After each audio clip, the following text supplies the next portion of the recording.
The tragic death of Ahmaud Arbery has garnered the attention of American media, politicians, and activists for many reasons.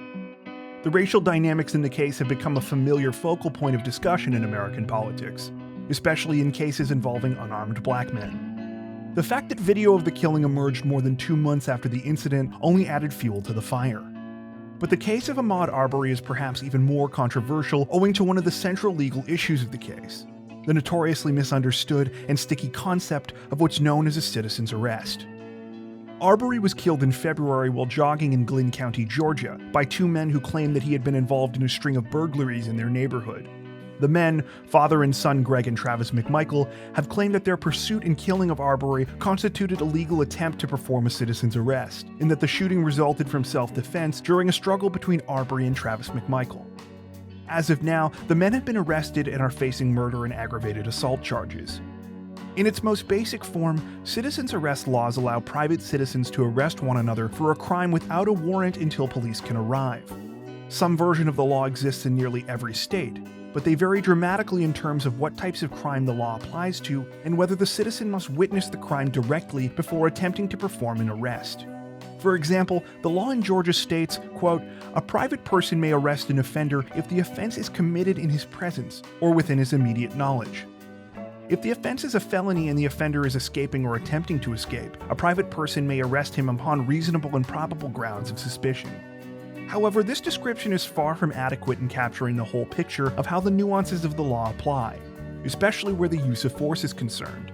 And indeed, this is one of the primary reasons that many legal experts have argued that citizens' arrest laws are outdated. The existence of both open carry and stand your ground laws in Georgia tends to complicate matters further.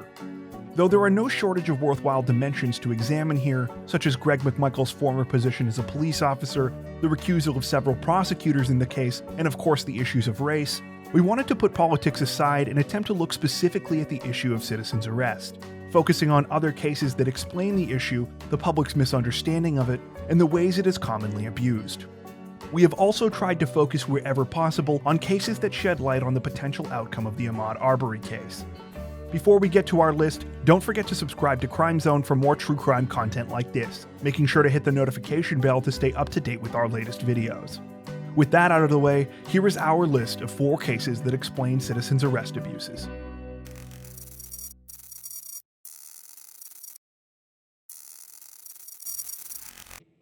Though there are few common details between the Arbery killing and the crimes committed by Richard LISKO, the case illustrates just how extreme many people's misunderstanding is of the concept of citizen's arrest. In 2012, the Fond du Lac, Wisconsin resident detained a teenager at his home that he believed had previously been stealing from him. LISKO then bound the teen by his ankles and beat him, also commanding his dog to attack him several times over the course of more than an hour. At trial, LISKO attempted to argue that this behavior was necessary to prevent the teen's escape, and that his actions were permitted since he believed that he had burglarized his home and could therefore perform a citizen's arrest. Though this legal defense obviously failed, it does highlight the dangers of vigilante behavior, especially when people believe that these powers are granted to them under the law.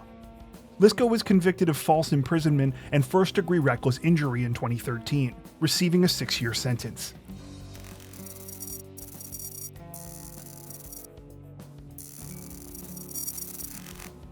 Though cases of citizens' arrests involving death or bodily harm tend to get the most news coverage, the vast majority of these cases fall under a much less controversial form of the legal protection known as shopkeeper's privilege. Though it may seem to have little to do with the Ahmaud Arbery case, shopkeeper's privilege is an example of how citizens' arrest laws can be used reasonably under certain circumstances. The protection is sometimes but not always codified into law, and allows business owners and employees to detain suspected shoplifters provided they follow certain criteria. Generally, shopkeepers must have probable cause for detaining a suspected shoplifter. Their detention must be conducted in a reasonable manner, and a suspect can only be held for the necessary amount of time it takes to determine their guilt. This usually means searching a bag or waiting for the proper authorities to arrive. Though this privilege tends to be fairly favorable to businesses, there are penalties for those who resort to unreasonable methods. In one such case in 1996, a Texas man named Carl Cockrell was detained by Walmart employees and a loss prevention officer after he was suspected of stealing from the store. Cockrell was taken to a manager's office where he was told to take off his pants and shirt. After removing his shirt and finding no stolen merchandise, the loss prevention officer inquired about a bandage on Cockrell's abdomen. Though he explained the bandage was from a liver transplant and needed to stay in place to maintain a sterile environment around his surgical wound, the loss prevention officer demanded he remove the bandage. Cockrell obeyed and was subsequently let go, later taking the Walmart to court. Cockrell was awarded $300,000 in damages at trial, a decision that was upheld upon appeal. The court found that Walmart had no probable cause to detain Cockrell as no one actually saw him stealing.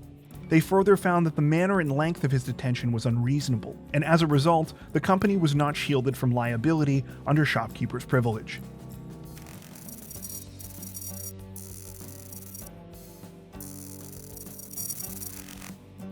In May of 2019, 21-year-old Hannah Payne witnessed a minor vehicle collision while in traffic in Clayton County, Georgia. After seeing 62-year-old Keith Herring attempt to flee the scene, she pursued him, despite not being involved in the accident and reportedly against the direction of a 911 operator. After catching up to Herring, she first blocked his vehicle with her own, before getting out and shouting at him to do the same.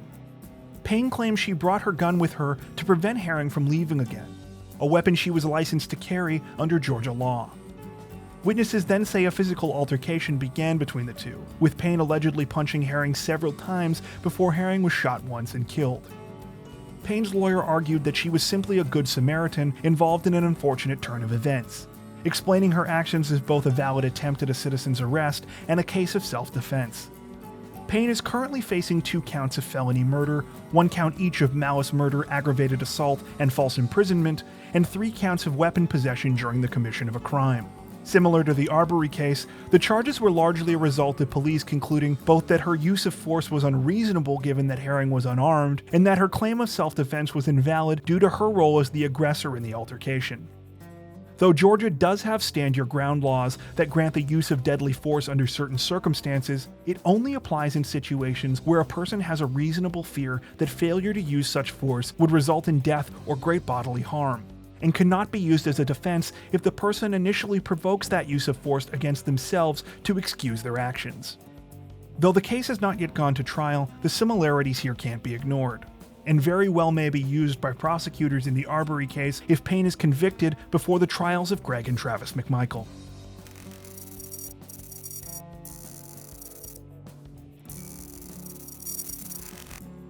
Unlike the Hannah Payne case, the Charles Wade PRAYOR case is almost 2 decades old, and is a firmly settled matter, surviving multiple legal challenges initiated by PRAYOR to the Georgia Court of Appeals. It also appears to have even more in common with the Ahmaud Arbery case. In 1992, PRAYOR spotted a 15-year-old boy on his driveway attempting to break into his vehicle. After chasing the teen away, he returned to the house and called 911 to report the crime. According to PRAYOR's own statement at the time of his arrest, he quickly grew frustrated with the 911 operator's questions and decided to grab his .357 Magnum and pursue the teen in his vehicle. After cornering the boy at a nearby school, PRAYOR shouted at him to stop before firing what he claimed was a warning shot without aiming his gun. The shot struck the teen in the back, leaving him paralyzed. PRAYOR then proceeded to restrain the teen with his own belt while waiting for the police to arrive, which he claimed qualified as a citizen's arrest. He was arrested at the scene and subsequently convicted of aggravated assault at trial. Crucially, both PRAYOR's decision to pursue the teen after first re-entering the house and his use of deadly force during the citizen's arrest without reasonable fear of death or grave injury played a factor in his conviction.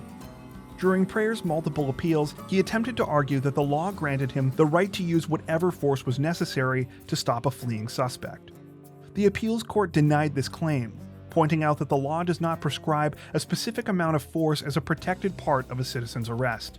They also cited the 1991 Georgia Supreme Court case Hayes v. State, which said that for a citizen's arrest to be valid, no more force than is necessary may be used, further reiterating that deadly force was specifically limited to cases of self-defense or a situation in which it is necessary to prevent a forcible felony. The court found that neither of these situations applied to PRAYOR's case, and his conviction was upheld. That brings us to the end of our list. Let us know if you think we missed anything in the comments below. And if you enjoyed our video, don't forget to like and subscribe to Crime Zone for more true crime content like this, making sure to hit the notification bell to stay up to date with our latest videos. Thank you for watching.